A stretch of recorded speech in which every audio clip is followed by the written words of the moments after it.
আমার পরিচয় কলমে বরজাহান শেখ। দক্ষিণ ২৪ পরগনায় জেলায় বাড়ি আমার, ঢোলাহাট মোড় থানা। মেদিনীপুরে কর্ম করি, নেই তো সবার জানা। কর্ম করে জীবন চালাই, নিজের উপর চলি। কাজের ফাঁকে লেখার মাঝে সত্য কথা বলি। মায়ের আদেশ, বাবার হুকুম, সত্য পথে চলো। গরিব দুঃখীর পাশে থেকে ওদের কথাই বলো। গরিব ঘরের ছেলে আমি, গ্রামে আমার বাস। ঋতুর সঙ্গে তাল মিলিয়ে চলি ১২ মাস। কাজের ফাঁকে নামাজ পড়ে দোয়া করি রোজ।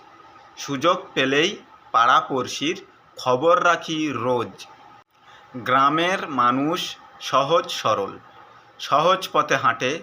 ওদের সঙ্গে গল্প জমায় সবুজ ঘাসের মাঠে।